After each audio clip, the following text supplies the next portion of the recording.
Olá, amigos do Super Papo Raiz. Você sabe, eu sou Daniel Macavésicas e você está assistindo o seu programa semanal de estudo da Palavra de Deus, o Papo Raiz. Aqui a gente debate a Bíblia de uma maneira direta, às vezes contraída, e a gente vai fazendo aí a construção do pensamento dos temas bíblicos que a gente vem tratando, né? Sempre os temas em sequência, e você sabe, nessa temporada a gente está discutindo aqui as questões relacionadas ao nosso testemunho como cristão e tal, e hoje a gente vai falar uns temas muito interessantes, assim, a gente vai perceber alguns insights interessantes a respeito da história de Jesus, que é a história que nós temos que compartilhar. Tenho um prazer enorme de apresentar e receber o meu amigo Alan Aguiar. Tudo bem, Alan? Tudo bem, Daniel? Um prazer novo estar conosco aqui. Pois é, eu tenho a impressão que eu já fiz isso com você hoje, rapaz. Mas deixa pra lá. Piada interna.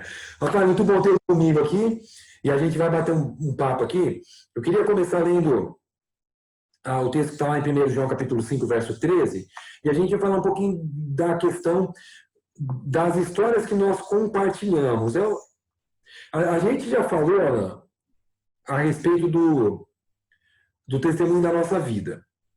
E agora a gente quer dar um foco, assim, e a gente vai perceber que a coisa vai voltar para o mesmo lugar, que é a história de Jesus, que a gente tem que compartilhar a história de Jesus.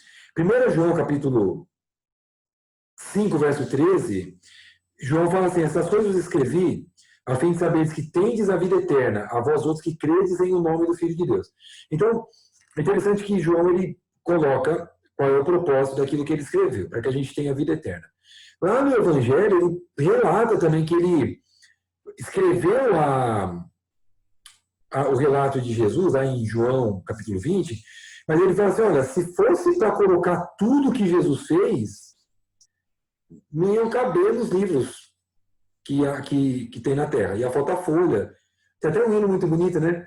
Se fosse falar do amor de Deus, né? Aí ele fala assim, se tinta o mar se transformasse, em papel o céu também, e a pena ágil deslizasse, dizendo que esse amor contém, né? Aí fala assim, daria fim grande mar e tudo. Então, aquela ideia de que os feitos de Cristo aqui na Terra, em 3 anos e meio, são inumeráveis. E agora a gente, como cristãos, a gente está sendo convidados a compartilhar a nossa história, ok, nós já falamos disso, mas nós temos que compartilhar também a história de Jesus. Quais são as implicações, Alan? Qual que é a diferença de contar a minha história e contar a história de Jesus, quando a gente fala de testemunho? Então, ao mesmo tempo que tem diferenças, tem similaridades, né? Sim, Ao mesmo tempo que às vezes essas histórias se repelem, às vezes elas se aproximam. Porque se a nossa história estiver atrelada, né, numa vida com Jesus, compartilhar a história de Jesus vai ter também a nossa história no meio, porque ele está na nossa história, né? Então, ao certo. mesmo tempo que a gente fala de compartilhar a história de Jesus, é, essencialmente, de primeira, nós estamos falando na questão de compartilhar as histórias que estão relatadas dentro do texto bíblico, né? Aquelas histórias que os autores inspirados escreveram, né? Guiados pelo Espírito Santo, a gente sabe disso. Então, aquelas histórias ali, elas foram escritas ali, relatadas para abençoar todos os povos de qualquer cultura, e qualquer geração, em qualquer tempo. Isso Perfeito. é claro, né? Então, essas histórias aí, elas têm, vamos dizer assim, elas são o suprassumo de qualquer testemunho. Embora Daniel Macavética tenha uma experiência assim fenomenal com Cristo, eu ou qualquer outra pessoa, mas essas histórias que estão na Bíblia, no texto bíblico, as histórias canônicas, né? Elas são o suprassumo, elas estão assim no topo. E a E gente, aí é lógico. isso, né, Alan, rapidinho, em programas anteriores a gente chegou a dizer, né, que quando a gente fala de pregar a palavra, a gente não fala a nossa palavra, a gente está pregando a palavra de Deus.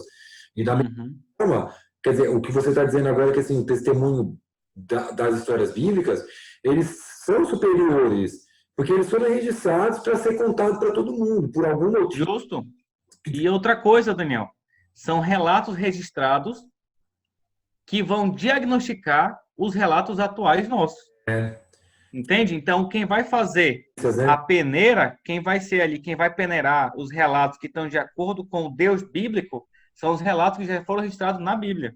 Excelente. Olha que interessante. Então, as histórias servem até mesmo para distinguir aonde está ali um relato, uma experiência, um testemunho, de acordo com a palavra, e aqueles que são invenções humanas. Perfeitamente. Então, ele serve até de uma maneira de nos guiar a não deixarmos ser enganados por testemunhos criados, muitas vezes, né?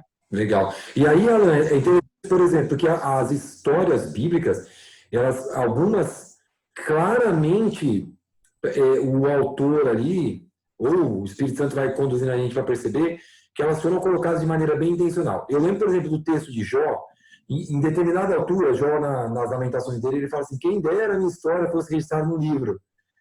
E aí Deus mandou Moisés escrever a história de Jó no livro. A gente tem as próprias declarações aí de João, né, a respeito do por que foram relatadas essas histórias, né? A gente tem, por exemplo, a história de Maria, daquela mulher que unge os pés de Jesus, e aí tem toda aquela discussão dos discípulos, está desperdiçando dinheiro, podia vender esse perfume caro para os pobres e tal, e aí Jesus louva a fé daquela mulher e fala assim: a história dela vai ser registrada, né? Para sempre, né? Então, assim, por algum motivo, não quis registrar a minha história na Bíblia, nem a história do Alain.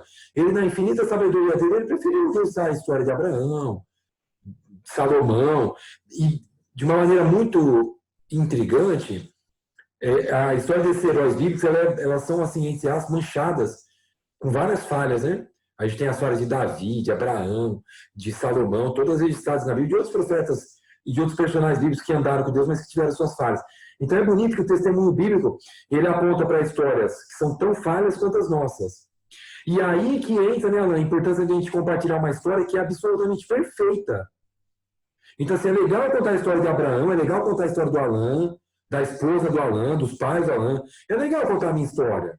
Porque quando a gente conta a nossa própria história, a gente já estava conversando, né, em outro momento, e você me disse que quando a gente conta a nossa própria história, a gente normalmente conta com mais convicção, porque a gente tem mais certeza, a gente viu, a gente sabe os detalhes, a gente sentiu.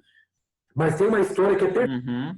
Tem uma história que ela não é manchada pelo pecado, pelo egoísmo, por nenhuma falha, não tem um tropeço, que é a história do Senhor Jesus Cristo. Essa história do amor de Deus através de Cristo encarnado, que dá a sua vida, que vive uma vida perfeita de obediência, então entrega a sua vida em favor do pecador, essa história tem que ser compartilhada. Porque essa história não tem mancha, não tem moda, não tem pecado, não tem nada que desabone. A gente olha para a história de Cristo e fala: puxa, essa é a história que eu quero imitar.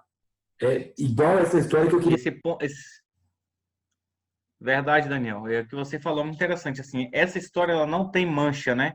É. Só que através de quem está compartilhando ela pode ter mancha. E aí é o cuidado que a gente deve tomar. Okay. Na hora de ir para o texto bíblico, conhecer aquela história. E aí, princesa, tudo bom?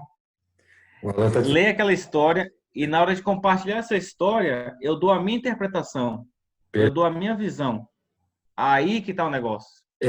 Aí é que nós, como leitores da palavra de Deus, temos que tomar cuidado na hora de ler o texto bíblico, identificar ali a história, os pontos, detalhes, né, as palavras-chave e tudo mais, e ver o que de fato aquela história está me transferindo de conhecimento. Qual é o ponto? O que ele está falando ali? E não eu começar aqui a criar uma forma mística, né, do meu conhecimento, o que o Espírito está me falando.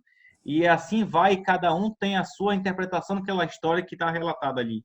E aí cada um vai ter um Jesus da sua mente. Aí começa a idolatria. Começa a idolatria onde não deveria ter idolatria. Entende? A história, o relato de Jesus, tanto eu quanto você, se for para a Bíblia, com humildade, né, e tendo cuidado na leitura, é para nós dois darmos o mesmo parecer de Jesus. Exatamente. É claro que aqui e acolá você pode pegar alguma coisa que eu não peguei, mas não vai estar em contradição. Vai estar somando, né? Vai estar harmonizando e não repelindo. Pois é. E tem algumas coisas importantes que é assim, embora a gente tenha que contar a história e a gente não pode ficar ali acrescentando ou tirando detalhes, mas é bonito porque tem uma margem para subjetividade, tem algumas coisas entre uma história e outra, entre um acontecimento e outro, às vezes tem alguns vazios, entre aspas, que eu entendo que o Espírito Santo deixou de maneira proposital para nos forçar a assim, a forçar a nossa imaginação, a nossa mente, educar a nossa mente para perceber, assim, as nuances ali do amor de Deus e tudo, e tirar lições. E às vezes Uhum. o significado ali, ele pode se expandir para momentos que a gente está vivendo. Às vezes a gente olha para a mesma história em momentos completamente diferentes e tira lições diferentes, porque a história ela vai sendo recontada, né? Assim, ela vai sendo revista, relida, né? Então eu já li a história várias vezes, mas eu olho de novo e aí de repente tem um dia lá que eu estou com um determinado problema, eu olho para uma história e aí eu consigo então tomar aquela história e fazer uma aplicação que vai tomar sentido para mim naquele momento específico, entendeu? Sim, e o importante também é a gente lembrar, não sei se isso já aconteceu com você, mas quando a gente já conhece uma história da Bíblia, e você já leu ela várias vezes, né? E você já percebeu, você já cresceu, já conhece bastante aquela história, já foi bastante alimentado por ela, né? Já teve várias assim, aplicações espirituais para a tua vida. Mas quando você compartilha aquela história, quando você conta aquela história, no ato de você contar, que é o ato de compartilhar, você também, naquele ato, você está aprendendo. Quantas vezes eu fui contar a história bíblica, que na hora que eu estou contando, eu tenho um estralo, assim, Pois é, de entender algum detalhe que eu não tinha entendido ainda. Mas na hora que eu estou compartilhando, junto com a pessoa me ouvindo, às vezes na hora ali a pessoa faz uma pergunta, faz um comentário, falo, nossa, eu não tinha observado esse detalhe ainda. Mas no ato de compartilhar, eu estou crescendo também. perfeitamente. Exato, Alana. E aí a gente, agora, tendo esse embasamento aí que a gente discutiu longamente, essa percepção de tirar histórias, como você falou, às vezes a gente está na pregação ali, a gente tem um estalo, né? E já aconteceu isso. Você falou que acontece com você, e acho que acontece com todo pregador, né? Parece que o Espírito Santo, de repente, ele dá um insight para a gente ali que a gente nem imaginava que Uhum. ia vir, assim, né? E é muito bonito isso, né? O poder da palavra de Deus é uma coisa realmente extraordinária, que é um poder que as minhas palavras nunca vão ter. É show de bola, aham. Então, o poder da palavra de Deus, ele realmente assim, ele avança e ele é diferente mesmo, né? A gente tem várias histórias na Bíblia de pessoas fortemente transformadas. Por exemplo, três personagens, né? Dois são Tiago e João, os chamados a filhos de Zebedeu. Jesus chama eles de Boanerges, né? Que significa filhos do trovão. Por que eles tinham esse apelido, Alan, de filhos do trovão? Qual era o problema com eles? Bom, se a gente parar para pensar, né, o que é o trovão, então imagina o que é o filho do trovão, né? Então, com certeza, eram pessoas ali intempestivas, né, irascivas, pessoas com um temperamento assim bem forte, né, bem talvez difícil de lidar. Então, eram pessoas que tinham essa característica, né, essa personalidade forte, né, um pouco inflexíveis e aí ganharam esse apelido aí carinhoso de Jesus, né? Um apelido carinhoso, né? Que revelava um pouco do caráter mais Do duro caráter deles. deles, né? Tem até uma passagem interessante que uma multidão ali também incrédula em relação a Jesus, aí eles já apontam também, Senhor, o que é que a gente pede para descer fogo do céu? Então, tipo, tem uma ideia assim um pouco arbitrária do evangelho, né? Mas aí quando a gente vai para o próprio evangelho de João, fala bastante de amor, fala ali apresenta Jesus de uma maneira muito amorosa. Quando a gente vai para as cartas de João, né, do apóstolo João, e aí ele, filhinhos, amados, o que aconteceu com esse homem aí? De filhinho do trovão, ele passou a ser filhinho da nuvem, É, do arco-íris, né? Alguma coisa assim. carinhosos. Não, Ficou completamente transformado, né? Tudo isso por causa da sua vivência, né? Da sua experiência com o Senhor Jesus. E aí você fica, e isso assim é a joia preciosa da Bíblia, né? Você está vendo o próprio autor bíblico, o próprio autor canônico sendo transformado, é, né? Você tá assim, a Bíblia ela relata as histórias de pessoas sem fachada, é, sem máscara. é É isso o que é. aberto. Você é meu seguidor, eu te escolhi, você está comigo todo dia, mas você é filho do trovão. E eu não vou esconder isso. E aí, quando você for transformado, quando você for amável, você for humilde, você for carinhoso com as ovelhas, chamá-las de filhinhos amados, isso vai também ser relatado. E aqueles que um dia vão ler, eles vão ver a transformação que ocorreu na tua vida. E não esconda isso, porque essa transformação ela tem que ser nítida, para que aquelas pessoas saibam que assim como aconteceu com você, pode acontecer com elas também que estão lendo Exato. a história. E é interessante que João, ele tanto no Evangelho quanto nas cartas, ele parece preocupar muito com o propósito daquilo que ele está fazendo, né? E aí, em 1 João, dentre os propósitos que ele apresenta, tem o que ele apresenta de maneira muito clara, né? No capítulo 2, verso 1 da primeira carta dele, ele fala, filhinhos meus, filhinhos, é engraçado, o filho do trovão vai chamando o povo de filhinhos, né? Que é uma coisa mais paternal, assim, mais carinhosa. Essa coisa vos escrevo para que não pequeis, né? Mas se por acaso alguém pecar, o que o filho do trovão diria? Se por acaso alguém pecar, eu vou arrancar a orelha de você. Mas se por acaso alguém pecar, fica tranquilo. Temos advogado junto ao Pai. Então, assim, sempre uma mensagem de amor. Inclusive, é João que fala, né, textualmente, em nenhum lugar na Bíblia a gente tem textualmente, Deus é amor. É João que escreve isso, né? E é interessante, a gente estava conversando em outro momento que o Velho Testamento também mostra que Deus é amor. Está muito claro nas páginas do Novo Testamento que Deus é amor. Mas é importante a gente notar que no Novo Testamento há uma declaração inequívoca, Deus é amor. E ela acontece depois da cruz. Isso é uma coisa muito significativa, né? Porque às vezes a gente fala que ama, e aí o próprio Evangelho, as cartas de João, ele fala isso, né? Aquele que diz que ama a Deus, a quem não vê, mas aí ele não ama o próximo, a quem ele vê, ele é mentiroso. É impossível. Então a gente vê assim que o propósito de João é nos trazer a obediência pela motivação do amor a Deus. Então o amor de Deus, aí Paulo fala isso, né? O amor de Cristo nos motiva, nos constrange. E aí tem essa analogia é muito interessante, né?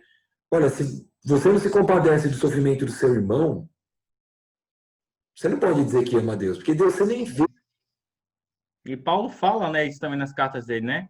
Posso falar a língua dos anjos, posso fazer isso, posso fazer aquilo, mas se não tiver amor, Não é verdade. nada adiantou. E Jesus, quando ele fala dessa questão do amor, da gente amar uns aos outros, ele diz lá em João que essa é a melhor maneira da gente demonstrar que nós somos dele. Ele fala assim: nisto conhecereis que sois meus discípulos, se vos amais uns aos outros. Então, assim, o testemunho de Cristo, ele é além da palavra. Porque eu posso ficar falando que eu amo, que eu sirvo, que eu obedeço e tal, mas o que mostra isso de fato é o que a gente faz no dia a dia, né? Então, a vida de Cristo, a vinda e a vida de Cristo a essa terra, ela é o amor de Deus colocado na prática. Deus não ficou lá no céu dizendo para a gente aqui na terra, gente, eu amo muito vocês, vocês são os meus filhos especiais. Eu amo cada um de vocês. Deus não se prontificou a dizer isso. Ele exemplificou isso através da pessoa de Cristo. Então, quando Cristo vem, ele vem como uma declaração do amor de Deus. As palavras são importantes. Deus deixou a palavra dele escrita porque é importante. A palavra é uma coisa muito importante. E a gente vem falando ao longo dessa nossa temporada da palavra, de pregar a palavra, de usar a palavra e tudo. Mas há algo que é muito mais impactante para quem está recebendo o testemunho, que é a nossa vida. Que é a nossa vida por si só. A maneira como a gente trata as pessoas, a maneira como a gente se compadece de quem está sofrendo. Então, de repente, você cruza com uma pessoa que está com fome, a pessoa fala, estou com fome, você pode me dar um prato de comida? E aí você fala, não, você nem se compadece. Aí depois você vai para a igreja e fala que ama a Deus. Uhum. Mas você não se compadeceu de um ser humano passando fome. Como é? Essa hora. Aí você começa a entender que muitas das vezes o evangelho quem está impedindo não é o mundo lá fora, sou eu e você. É a gente mesmo. É quando eu quero compartilhar a história da Bíblia, mas eu não compartilho a minha própria vida. Exatamente. Eu estou aqui falando contigo aqui, muitas palavras bonitas, usando várias passagens da Bíblia aqui, fazendo uma teologia muito linda. Exatamente. Mas a minha vida não tem nada a ver com isso. Então, a minha vida, a minha história, está arrebentando o que eu estou dizendo. Exato. E o que a gente... Incoerência. E o mundo está cheio disso daí. É O que as isso. pessoas precisam é de coerência. E Jesus foi extremamente coerente. O Ex- seu discurso e a sua prática andavam lado a lado, na Exato. mesma linha. E olha só, o que você falou aí, antes dele ir para a cruz, ame os outros como você ama a si mesmo. É, Depois que ele foi para a cruz e ressuscitou, ele falou assim: ame os outros como eu vos amei.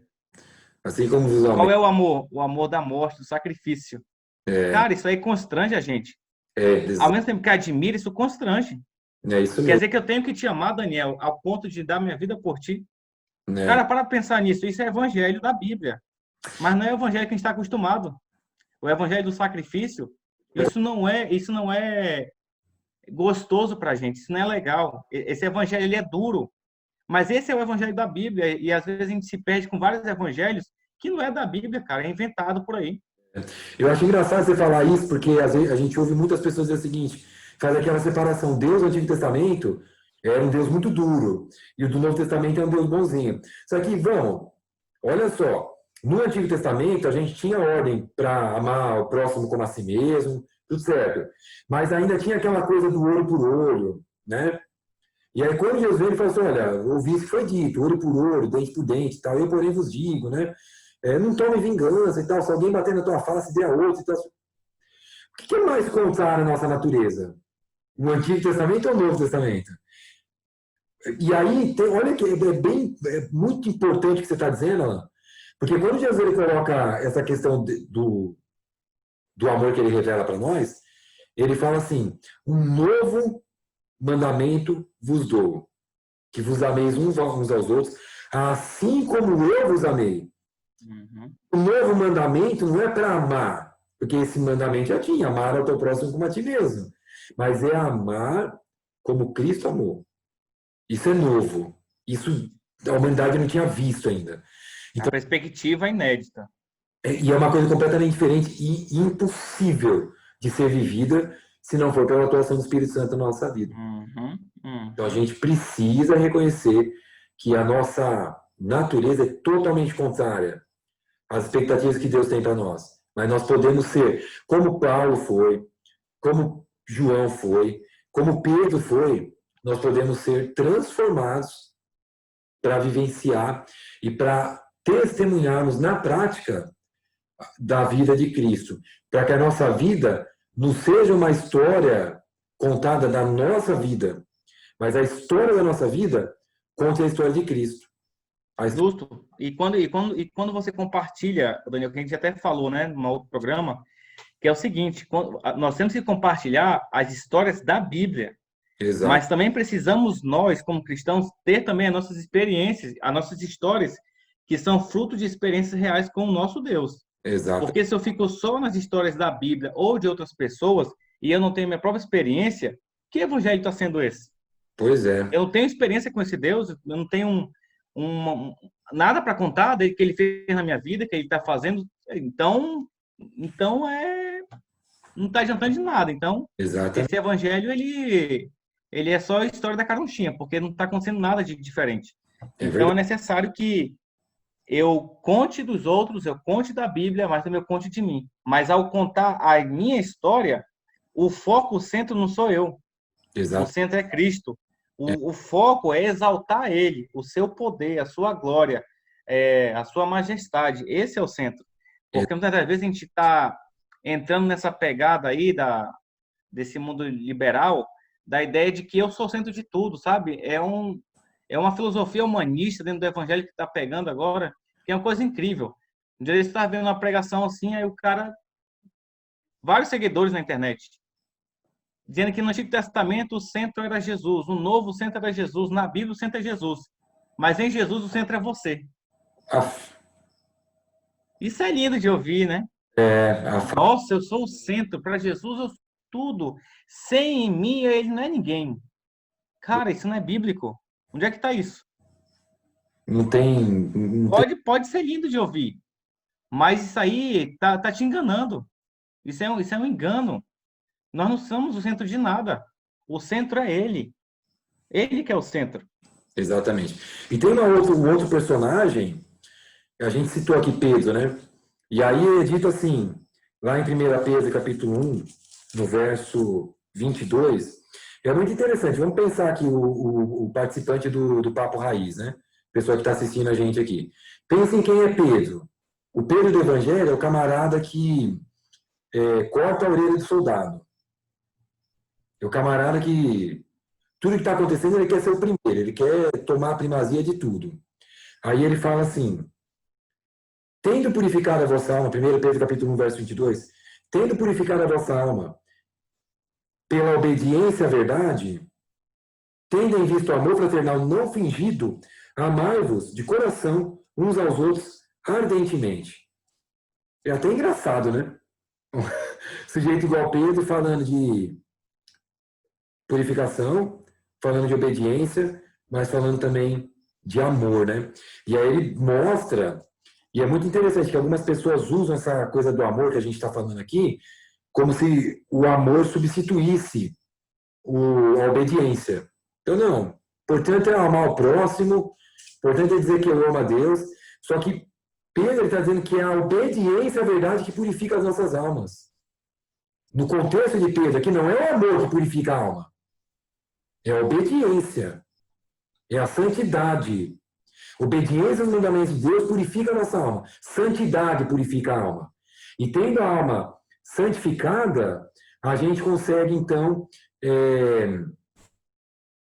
santificada e purificada, a gente consegue, então, revelar o amor de Deus, que é até o contrário daquilo que os fariseus faziam, né? Justamente. É aquela questão, né? Um dia está vendo um pastor, ele deu uma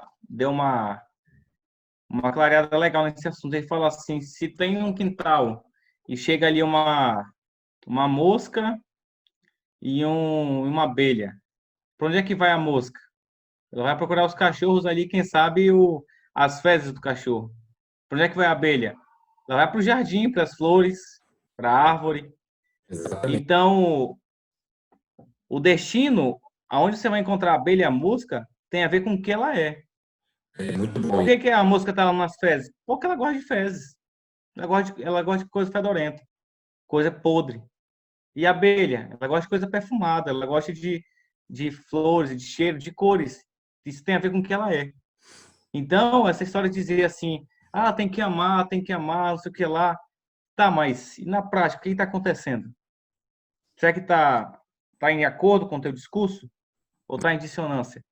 Então, a gente tem que começar a entender um pouco melhor, porque essa nossa mente ocidental, ela nos prejudica muito na compreensão da Bíblia, né? É verdade. Porque a gente pensa as coisas de forma compartimentada, assim, como se nada tivesse a ver com a outro compartimento.